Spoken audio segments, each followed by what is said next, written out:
Muy buenas tardes a todos. Antes incluso que presentarnos, me gustaría presentar también a mi compañera Natalia Puga, que compartía antes escenario con Elisa Beni.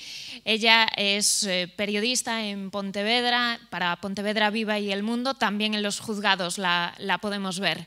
Y yo soy Silvia Vieito, trabajo en la cadena COPE, aquí en Pontevedra, y he opinado en una revista particular de deporte, de triatlón, que he creado por voluntad propia, y ese ha sido mi espacio en la opinión en el deporte, que sería uno de los pocos temas que no se van a tratar en este amplio y variado fin de semana, así que esperando una segunda edición esperamos también el papel de la mujer periodista deportiva el año que viene aquí en Pontevedra de nuevo.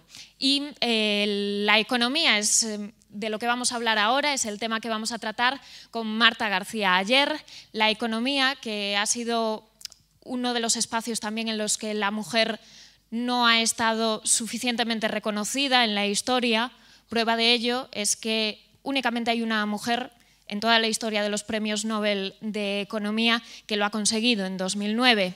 Por suerte, Marta sí que ha sido reconocida como merece, premiada en varias ocasiones. En este caso, nuestra próxima columnista ha conseguido premios de periodismo económico, como el Premio Periodístico a la Educación Financiera de los Ciudadanos o el Premio de Periodismo a la Competitividad Empresarial. Ella es profesora en una escuela de negocios y también opina, en este caso, en Onda Cero, como analista económica y cronista de la actualidad en los programas de La Brújula, y la podemos escuchar también los fines de semana en Por fin no es lunes y en sus columnas de El Independiente, después de haber pasado también por las redacciones de El Mundo, Actualidad Económica y la agencia EFE. Su último libro es El fin del mundo tal y como lo conocemos, y de eso es de lo que nos ha venido a hablar hoy a Pontevedra. Así que sin más, bienvenida Marta García Aller. Muchísimas gracias, Silvia. Muchísimas gracias. Tranquilos que no voy a hablar mucho de economía, ¿vale? Siempre he llevado a gala que el género de hablar de economía sin que se note debería estar más reconocido. Es un truco que usamos los periodistas económicos para que nos lea la familia, porque si no, no habría manera de convencerle. Las páginas salmón pues están realmente proscritas para la gente más sensata, seguramente.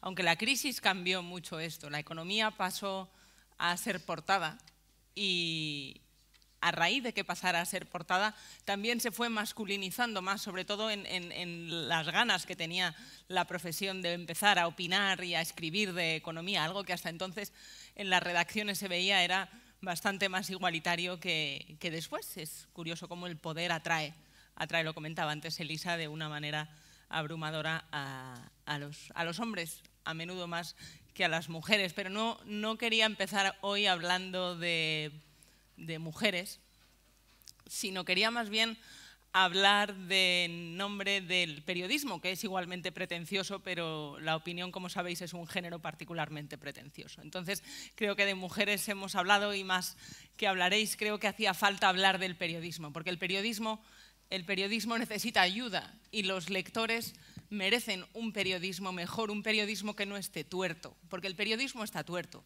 tiene una mirada mucho más desarrollada que la otra.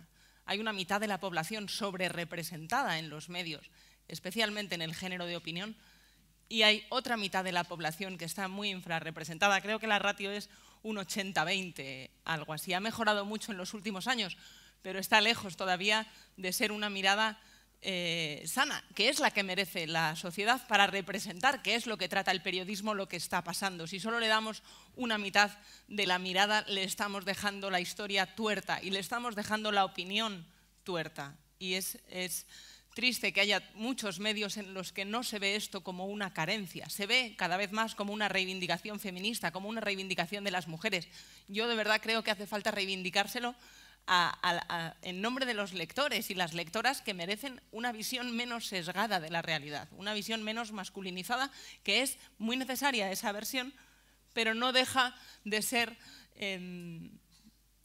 sesgada. no deja de ser algo a lo que estamos acostumbrados a ver pretendidamente universal, pero en realidad no lo es. Es tan universal una mirada femenina como una masculina, pero la mirada masculina históricamente se nos ha vendido como la mirada universal de la historia. Y creo que estaríamos faltando a la verdad, que es a lo que debemos aspirar los profesionales del periodismo, si no lo hacemos en nombre de los lectores, en nombre de las historias que estamos contando, para que no estén tan sesgadas. Porque el columnismo de mujeres, igual que las películas hechas por mujeres o las novelas escritas por mujeres, no es un género, no es un tipo de literatura, es una mirada tan universal como la de los hombres, incluso tal vez más, porque las mujeres crecemos entrenadas en la mirada masculina, porque es la que nos hemos encontrado establecida ya en el poder desde que estamos aquí, igual que los hombres, que les cuesta más ponerse en esa otra mirada porque a lo mejor no lo han necesitado tanto para prosperar.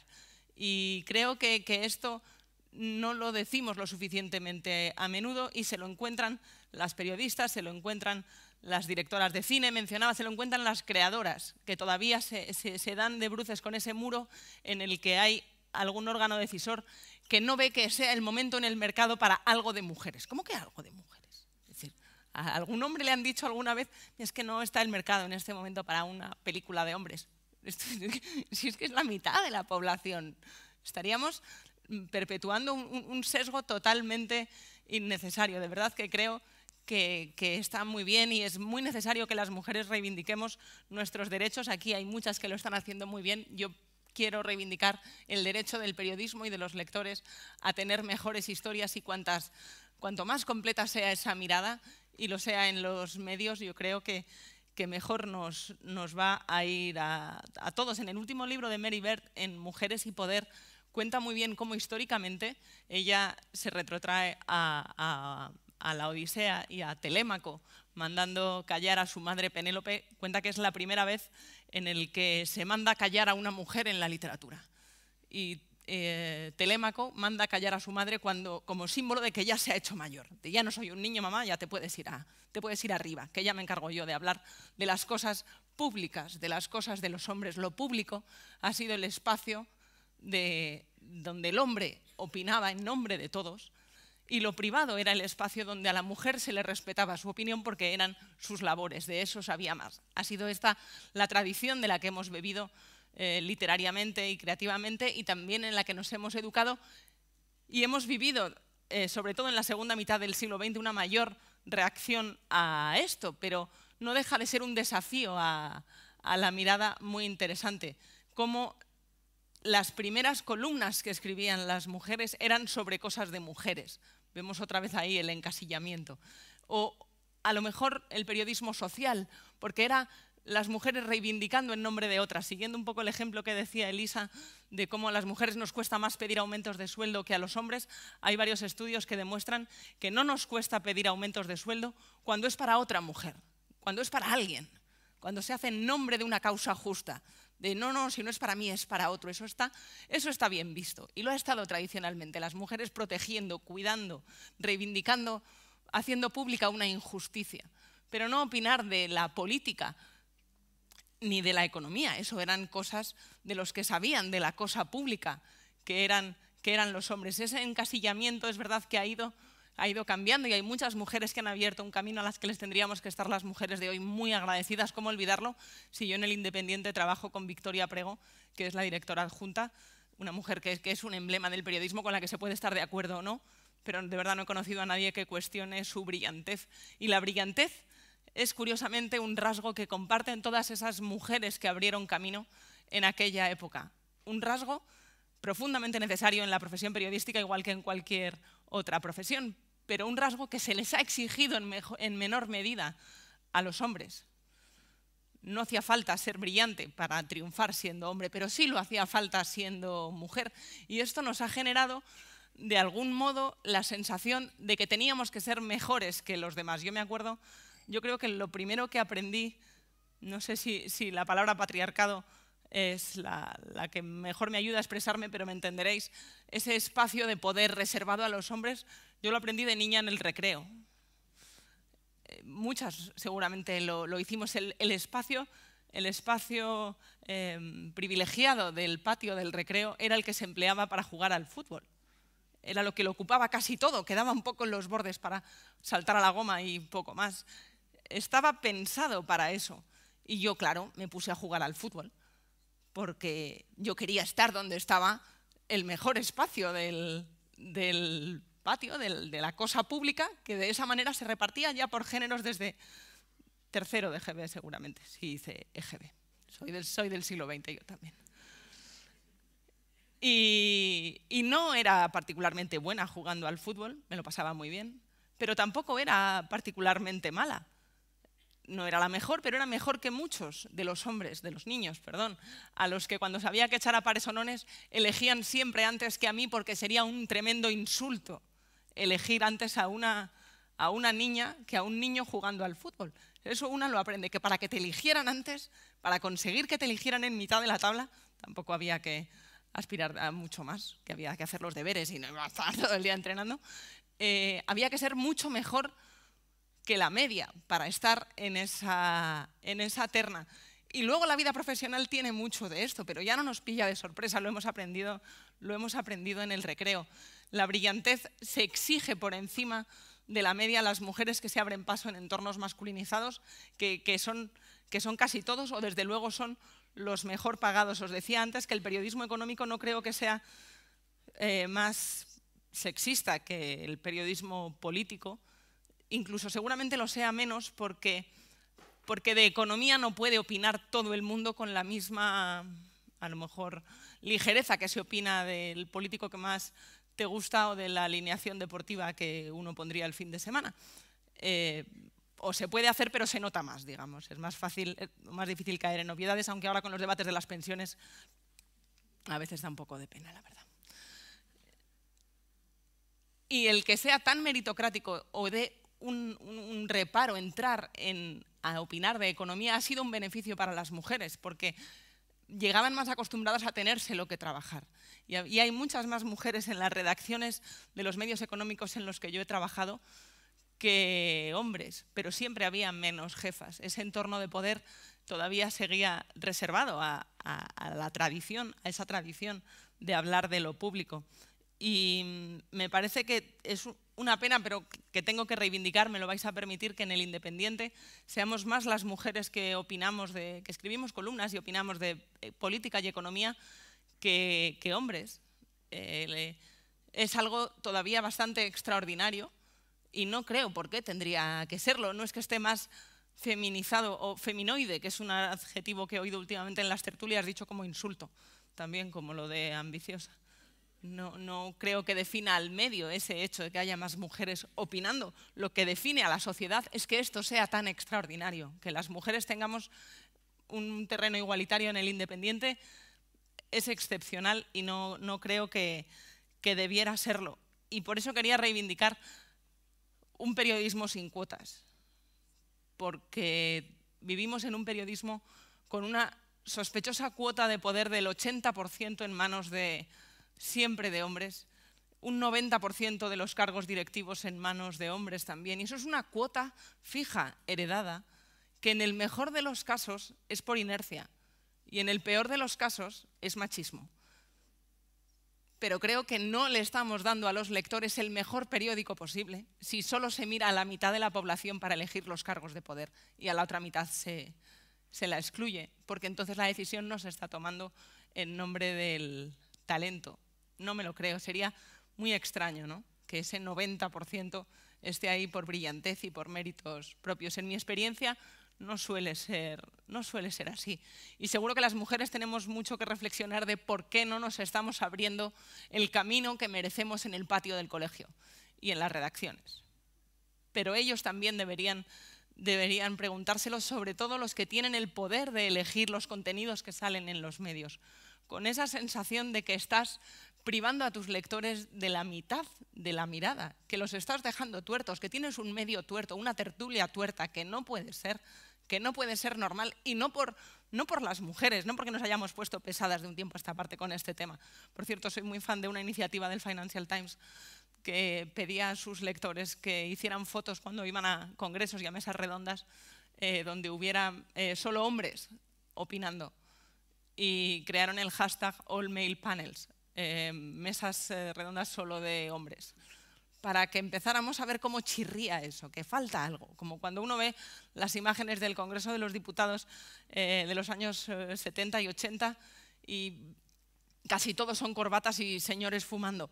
Y dices, esto es viejo, esto se ha quedado viejuno y caduco. Pues esa sensación dan, creo, muchas tertulias que se olvidan de la mitad de la mirada. En el periodismo económico creo que fue el primer género donde hubo una mujer directora de un medio nacional, que era la Gaceta de los Negocios, era Marisa Navas, y ella fue la primera, corregidme las compañeras si alguna recuerda alguna otra, pero el primer medio nacional dirigido por una mujer en España fue un medio económico.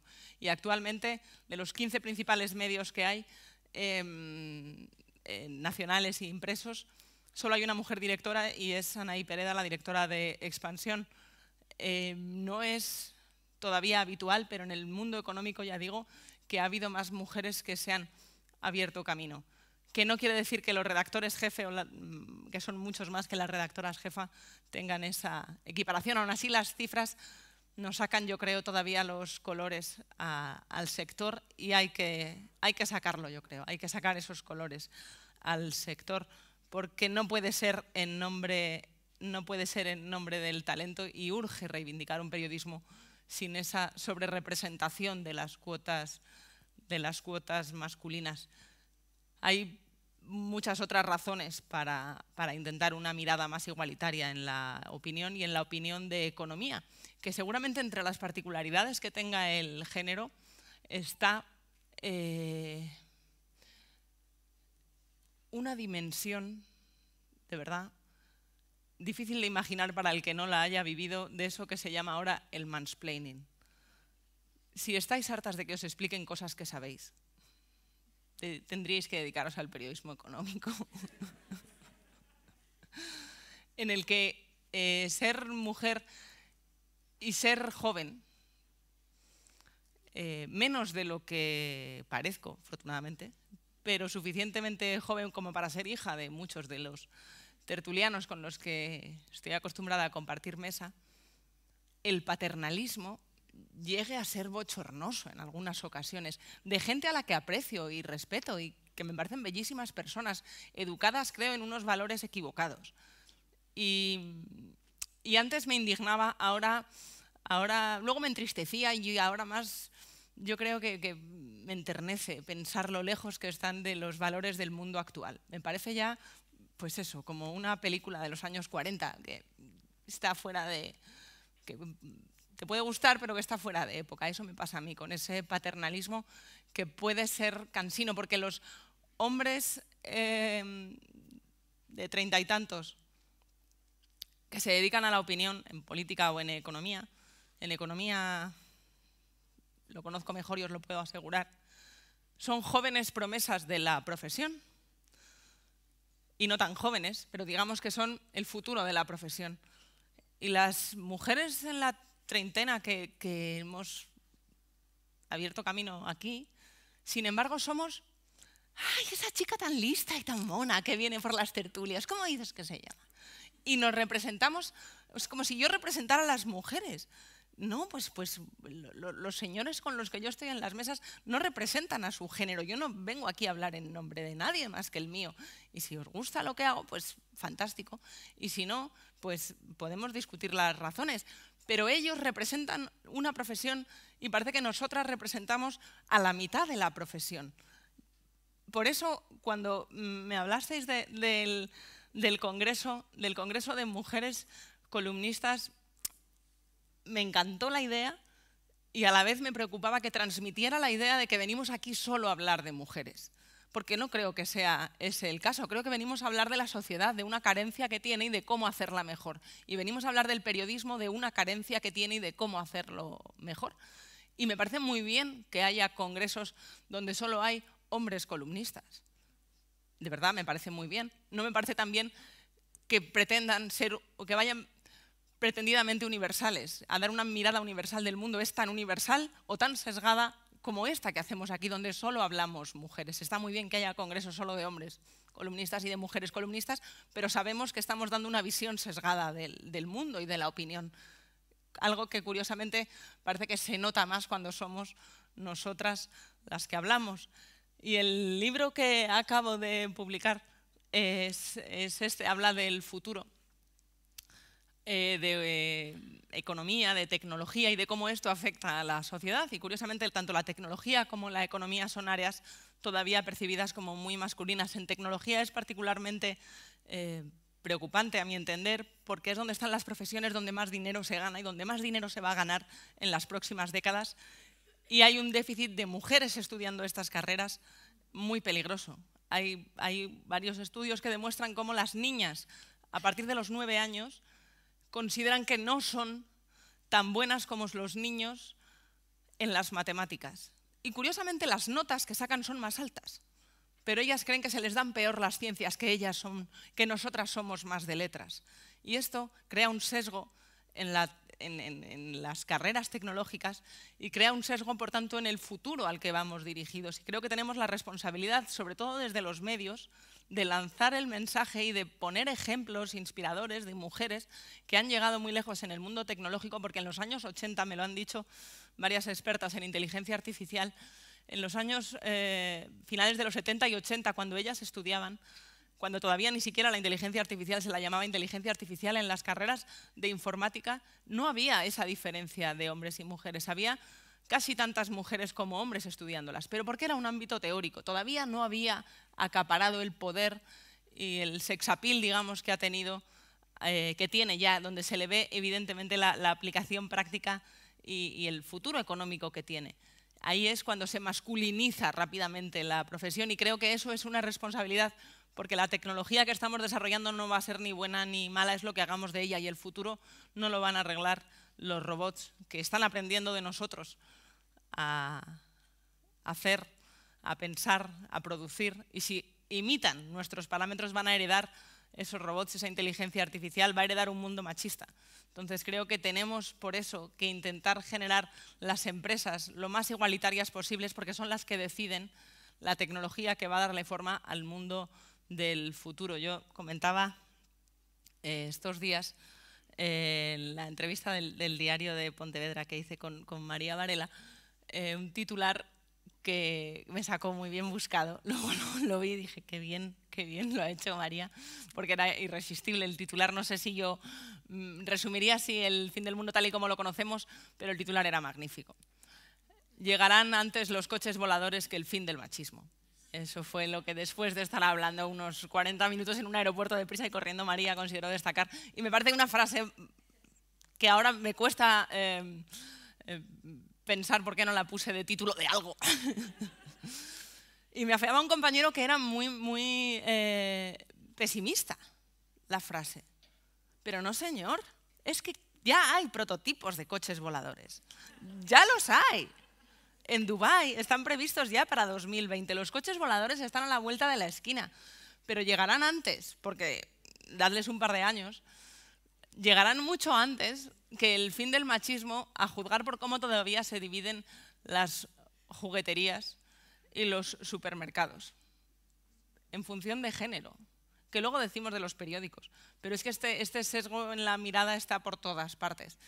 Y por eso hablo en el libro del fin del trabajo, del fin de las cosas, del fin del dinero, de todo lo que se va acabando a nuestro alrededor, porque lo que va a venir no lo sabemos, el futuro no existe, es una ilusión, le estamos dando forma todos los días, pero sí podemos ver lo que se está acabando. Ese era el juego de miradas que yo planteo en el libro.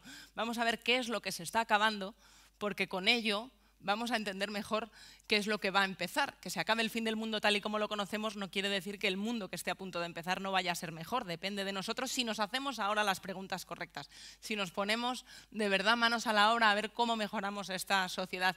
Y me hubiera gustado de verdad escribir el capítulo del fin del machismo, pero mirando y mirando alrededor veo mucho antes.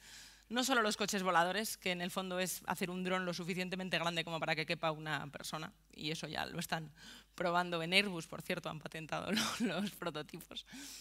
El fin del machismo tardará más en llegar que el fin de los volantes y el fin de los semáforos, porque los vehículos que se conducen solos han dejado de ser un sueño en apenas 5 años. Hay de verdad transformaciones que parecían imposibles hace 8 años, 10 años, menos de una década. Nos hubiera parecido increíble que ya pudiéramos pensar en unas ciudades donde los vehículos circulen solos a base de inteligencia artificial. Si somos capaces de hacer eso posible como sociedad, si estamos construyendo máquinas a las que estamos enseñando a pensar, si estamos avanzando lo suficiente la ciencia y la biología como para poder empezar a hablar del fin del reloj biológico, esa metáfora tan poderosa que se queda en la cabeza de las mujeres y casi la oyes, el tic-tac, tic-tac. Y no es más que una metáfora que se inventó un señor del Washington Post a principios de los años 80, justo cuando las mujeres ya estaban incorporadas al mercado laboral como algo más natural que en los 70, pero todavía no era normal que fueran jefas, porque era en ese momento en el que tenías que plantearte la maternidad cuando había que renunciar a hacer esa carrera directiva. Es el momento de esas películas emblemáticas de Armas de mujer o de cuando Harry encontró a Sally, en el que ese reloj biológico, digamos que sobrevuela toda la trama, porque era la venganza del, vale, podéis trabajar, pero tendréis que ser madres. Y ahí es donde desactivamos. Y este señor se inventó la metáfora, y así está reconocido en un libro muy bueno de Moira Wegel, que todavía no se ha traducido al castellano, esperemos que se traduzca pronto, que ella busca en toda la prensa norteamericana cuando empieza a hablarse de reloj biológico, y lo tiene perfectamente datado, y quién es el inventor. Insisto, una metáfora no existe. Y si existe, existe también para los hombres, pero todos los estudios científicos que se realizan focalizan los problemas de fertilidad en las mujeres, cuando también los tienen los hombres, pero no se han estudiado en la misma medida. Esto es muy interesante, porque la ciencia está avanzando lo suficiente como para empezar a hablar de una maternidad a la carta, algo científicamente posible, con, por ejemplo, la criogenización de óvulos, que empieza ahora a experimentarse, que dicen algunos expertos que puede cambiar tanto, puede ser tan determinante para la organización de la sociedad y las mujeres como lo fue la píldora en los años 60 y 70, que puede ser un cambio realmente sustancial en la manera en la que tenemos de vivir las mujeres la maternidad. Si somos capaces de tener hijos a la carta, de hacer coches voladores, robots que piensan, si podemos hablar hasta del fin de los idiomas con máquinas como C3PO que te van traduciendo lo que te está contando una persona en un pinganillo que te pones en la oreja, no vamos a poder acabar con el machismo. Al menos ya no digo en todas partes, pero en los medios. Por favor, que es una ventana al mundo muy evidente, que no es lo que uno tiene en casa, que puede cerrar la puerta y pasa más inadvertido, que lo ponen en prime time, que está en las portadas, que es que sale todos los días. ¿Cómo no se nos cae la cara de vergüenza como profesión del machismo que rebosan los medios? Esto tenemos que ser capaces de arreglarlo. Hemos hecho cosas como humanidad mucho más increíbles que esta. Así que de verdad no era mi intención que sonar en absoluto pesimista con ello. Tampoco el título del libro es pesimista. Tengo profunda confianza en el futuro, en que la tecnología puede ayudarnos a vivir en sociedades más prometedoras, más igualitarias, que solo tenemos que hacernos las preguntas correctas ahora porque estamos a tiempo de hacer las cosas mejor. Y también quiero ser optimista con el futuro del periodismo y el futuro del columnismo, porque creo que en los últimos años hemos avanzado muchísimo, más que tenemos que avanzar. Este congreso es una prueba de ello, y la huelga que va a haber el día 8 de marzo creo que es otra prueba. Yo no tengo dudas con respecto a que esa huelga es necesaria. Creo que es verdad que las mujeres que nos dedicamos a la comunicación es en la palabra y en la visibilidad donde tenemos la fuerza, pero creo que demostrar que muchos medios se quedan sin nadie en la cocina de los teclados, pero en la mesa de los jefes no falta nadie, es un mensaje realmente poderoso. Así que de verdad muchas gracias por esta oportunidad y estoy encantada de responder a las preguntas que queráis.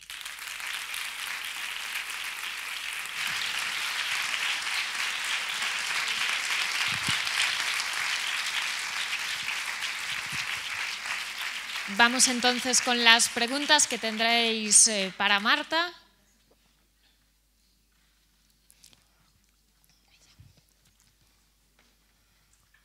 Yo sé que no representas a todas las mujeres y que tú aquí hablas por ti, pero quiero transmitir mi admiración y un orgullo inexplicable, porque ni somos familia ni somos amigas, pero este orgullo y admiración de escuchar a una mujer tan joven hablando así y sabiendo tanto y además entreteniéndonos y con argumentos muy difíciles de rebatir. Dicho esto, has hablado de tu experiencia sobre todo como columnista, has hablado de la situación en El Independiente, con Victoria Prego como jefa de sección. Directora adjunta. Directora adjunta, perdón, y con una situación muy equilibrada entre mujeres y hombres. Yo escucho La Brújula de la Economía solamente por escucharte a ti, porque eres la que realmente me aporta argumentos y me da pistas que me abren otras puertas a las que yo puedo entrar ya e informarme más. ¿Cómo es la situación en la radio? Tú estás bastante sola como mujer opinando sobre economía. He de decir que en La Brújula de David del Cura, en el último año, el esfuerzo que ha hecho el director del programa porque las voces sean equilibradas entre hombres y mujeres es muy encomiable, y es algo que, vuelvo a decir, me pasa como con tenerle que agradecer a Casimiro García Vadillo la oportunidad que me dio siendo una de las columnistas principales del periódico, siendo mujer y siendo joven. Era algo muy inusual y por eso me veo en la situación de tener que agradecer algo que por otra parte creo que debería ser normal. Pues me pasa igual con David del Cura. El director de La Brújula ha creado unas tertulias en economía, todavía esto no ha llegado a política, que es la que yo llamo la tertulia de los mayores, la que viene después, de 10 a 11 y media, donde somos prácticamente voces a la par.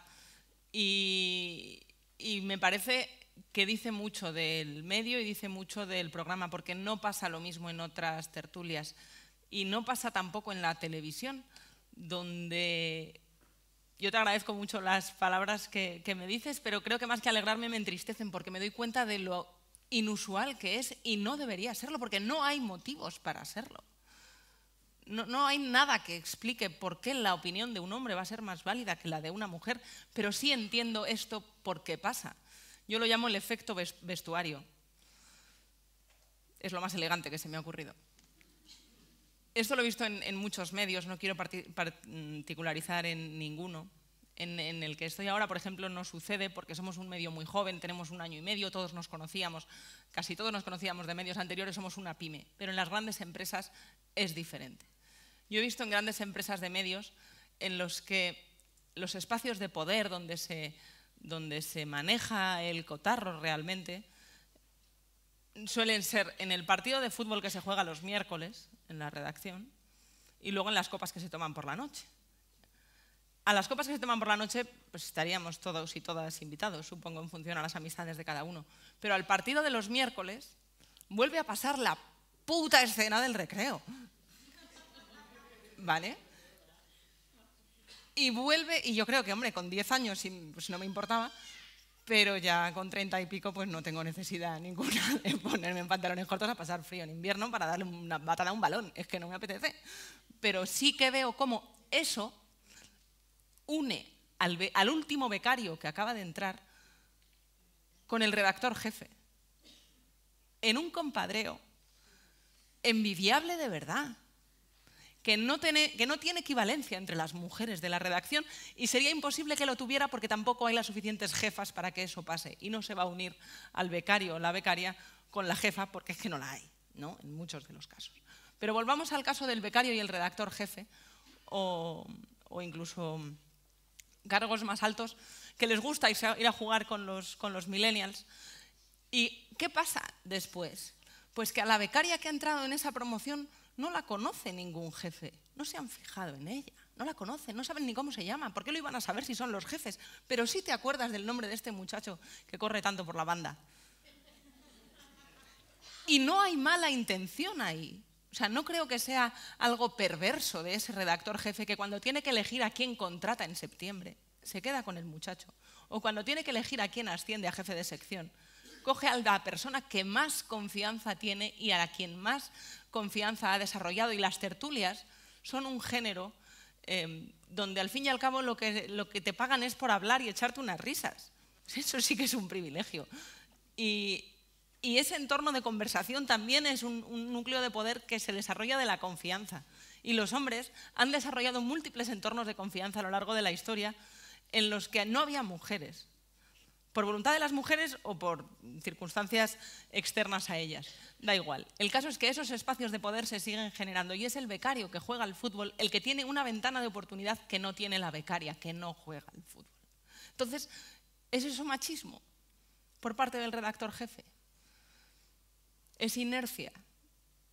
Yo lo que sé es que es injusto y que habría que generar espacios para que eso no pase.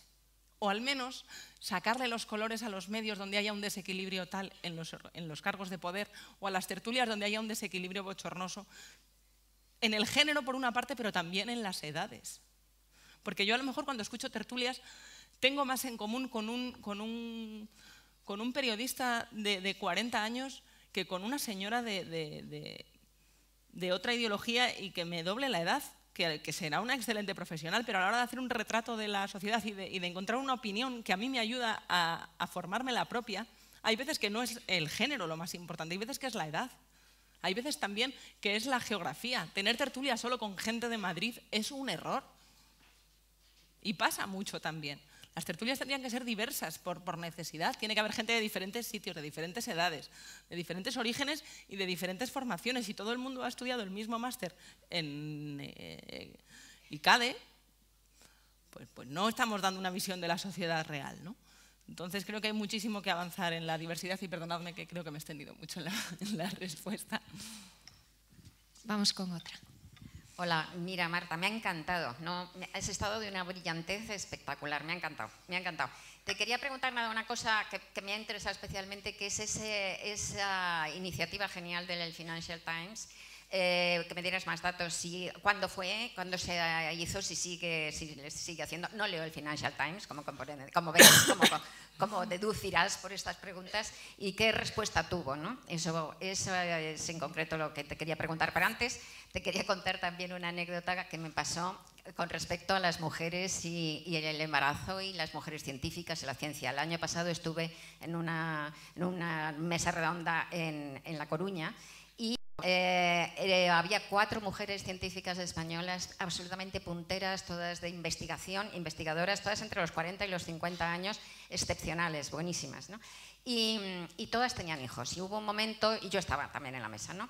Las 4 y yo. Y hubo un momento en donde se empezó a hablar de las dificultades de que tener hijos había supuesto, ¿no? Y había una maravillosa que estaba haciendo trabajos en la inmunoterapia contra el cáncer, ¿no?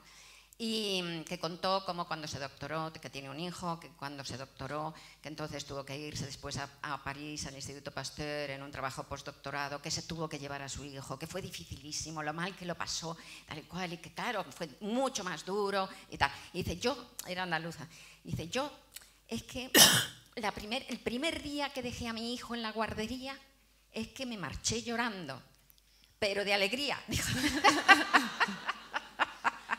Genial, pero añadió, y eso me creó una culpabilidad tremenda. Vamos, Rosa, a mí todo lo que digas me va a parecer bien, porque he aprendido tanto de ti. De verdad que sí, que no era fácil, sobre todo cuando empieza uno a desarrollar una mirada de género. Yo me acuerdo en la facultad, para mí tuve lecturas determinantes que me agudizaron esas gafas con las que ser un poco más crítica en las estructuras que uno hereda. Pero leer El País y ver que no solo había hombres opinando, de verdad era muy reconfortante. Y yo sé que la maternidad, por más que avance la ciencia, durante mucho tiempo va a seguir siendo algo de las mujeres. Pero es que los hijos son de la sociedad, ya no digo de la pareja, cada uno puede tener los hijos como quiera. No hace falta una pareja para eso, y tampoco ciencia, esto ya lo sabéis. Pero sí son una responsabilidad de la sociedad. Por eso, teniendo el problema que tenemos de las pensiones, perdonadme si me voy a lo económico, prometí hablar poco de economía, pero un poquito sí. Si tenemos el problema que tenemos en este país con las pensiones y no queremos subir los impuestos, lo que hay es que tener más hijos. Es que es de cajón, no hay más que eso. Y si se quiere que la sociedad tenga más hijos, lo que habrá es que facilitarlo. Y facilitar tener hijos significa que haya guardería gratuita o accesible para las familias, que haya bajas paternales y maternales igualitarias, que cogerse 4 meses de permiso no sea algo de las mujeres, porque si no el empleador que ve una mujer en edad fértil está viendo una lucecita que se enciende y se apaga roja mientras le estás contando la entrevista de trabajo. Está pensando, tiene 30 años, tiene 30 años, tiene 30 años, tiene 30 años. Y eso no les pasa con los tíos, pero eso es un problema de políticas públicas, eso no es un problema de útero, es de políticas públicas. ¿Por qué la baja no es igual? ¿Por qué tengo yo más derecho a estar con un bebé que su padre?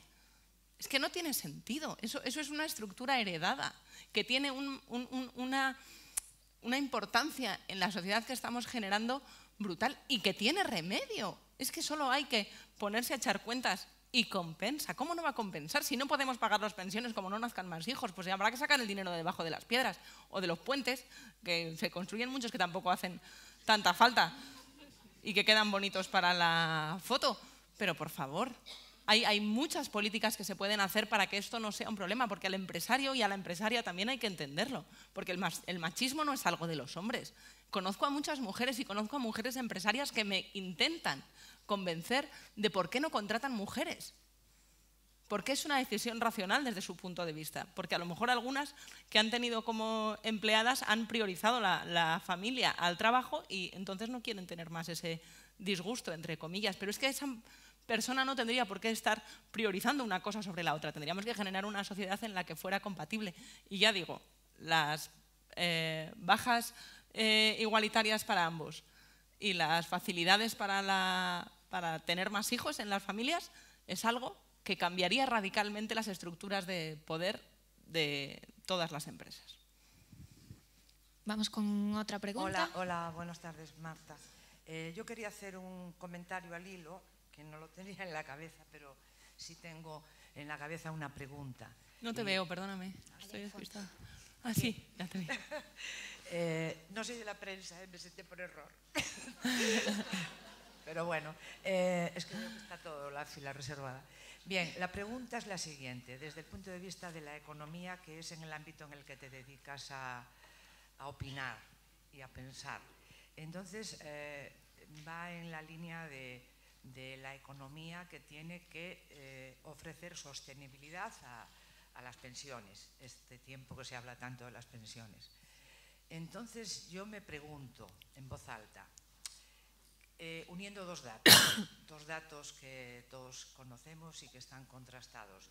Si somos las mujeres, en clave de lo femenino, el 52% de la población, si en los últimos tiempos sabemos que la esperanza de vida es más alta en las mujeres, somos más, si en los años 50, porque las mujeres no estaban incorporadas de una manera visible, ni siquiera cuantitativamente nombrable al ámbito laboral, y se incorporaron las pensiones de viudedad en los 50. Otro dato contrastado reciente es que el 93% de las pensiones en concepto viudedad son cobradas por mujeres. Claro. Es decir, yo que, perdona, pero soy de letras, pero el análisis de cifras es así. Entonces, si el 93% de las pensiones en ese concepto, los sociólogos creo que diferencian entre viudas solas y viudas reajuntadas. Ese es el concepto, ¿no? Pero bueno, son el 93%. La sostenibilidad de cara a cubrir a día de hoy las coberturas sociales que por concepto se decían en los 50 cuando se incorporó esa pensión, dar cobertura social a mujeres que no tenían trabajo y al fallecer sus maridos, esposos, se quedaban al pairo, ¿no? Pero yo me pregunto, es que no he escuchado nunca a una mujer, este es un derecho que se instaló y se mantiene. Yo me encuentro con mujeres que por haberse encontrado con un hombre con el que han tenido hijos que se convierten en padres ausentes, que abandonan, que etcétera, si no se han casado, o sea, lo que da el origen, el casamiento formal dentro del sistema dio lugar a esto, a la viudedad. No tienen nada. Y no escucho nunca a ninguna mujer viuda, formada, académica, feminista, que pueda estar igualmente cobrando su salario y a la vez cobrando una pensión de viudedad. ¿Me explico? Sí. Entonces esto a mí a veces me chirría, o sea, me chirría desde el ámbito del pensamiento... El sistema de pensiones, el sistema de prestaciones sociales, incluso los horarios que manejamos todavía en las empresas están pensados para el siglo XX. Las pensiones se establecen y la jubilación se establece a los 65 años. Esto es un invento de Bismarck a finales de los años 90 del siglo XIX en Alemania, pero en España heredamos la misma idea. Y se establece los 65 años como edad en la que uno cobra la jubilación como un premio para aquellos que pasan de la edad media de vida en ese momento. O sea, la esperanza de vida era de 65 años. Entonces, era el premio, haber sobrevivido, no estaba pensado para vivir un ocio posterior a la edad productiva. Era un premio porque no vivíamos más. En los años 50, de cuando hablas, la edad media en España no llega a los 75 años. Yo creo que ronda los 70, porque había que descontar la mortalidad infantil, que era muy alta todavía entonces. Pero hemos aumentado casi 15 años de esperanza media de vida y ya hay científicos que apuntan a que podríamos llegar a los 120 años gozando de cierta juventud, o sea, no alargando la vejez, sino alargando la juventud. Esto es algo que la ciencia ya está prometiendo con mucha investigación detrás. Pero las estructuras sociales no están pensadas para eso, igual que tampoco están pensadas para que trabajen los dos miembros de la familia, y menos en las ciudades grandes. Las jornadas de 8 horas se establecieron en un momento en el que una de las personas se quedaba en el hogar y la otra iba a trabajar. Y de esa manera funcionaba el sistema. No hacían falta estructuras públicas, ni guarderías, ni dónde dejar a los niños. Y más en España, donde no se trabajan 8 horas, sino se están 10 horas o 12 fuera de casa con los horarios que tenemos. Eso tenía sentido cuando no trabajaban los dos miembros de la pareja. Cambió con la incorporación de la mujer al trabajo, pero los horarios no cambiaron, como tampoco ha cambiado el concepto de la pensión de viudedad, como tampoco ha ido cambiando la edad de la jubilación y lo tomamos como una afrenta personal cuando eso se plantea. Pero estamos poniendo parches sobre una estructura que ya está obsoleta, que está pensada para el siglo XX, que en un mundo de inteligencia artificial, en un mundo de empleos automatizados, habrá que reinventar, igual que se reinventó cuando llegó el ferrocarril y cuando llegó la electricidad y se inventó la edad contemporánea. Se inventó la seguridad social y se inventaron las estructuras para dar cobertura a los trabajadores que llegaban del campo a la ciudad y se veían desprotegidos. Pues ahora vamos a llegar del mundo offline al mundo online y no tenemos todavía las estructuras para protegernos en ese mundo online en el que ya estamos entrando de lleno. Y hay que repensar las estructuras, la pensión de viudedad, la jubilación, las coberturas para las familias, para los niños. Todo eso hay que repensarlo, pero como se repensaron las ciudades enteras cuando llegó, ya digo, la electricidad y el ferrocarril y los grandes inventos que lo han cambiado todo. Está cambiando todo, es el fin del mundo tal y como lo conocemos. Está empezando uno nuevo y no podemos heredar las leyes y las políticas públicas que vienen del mundo viejo. Es la opinión de Marta García Aller.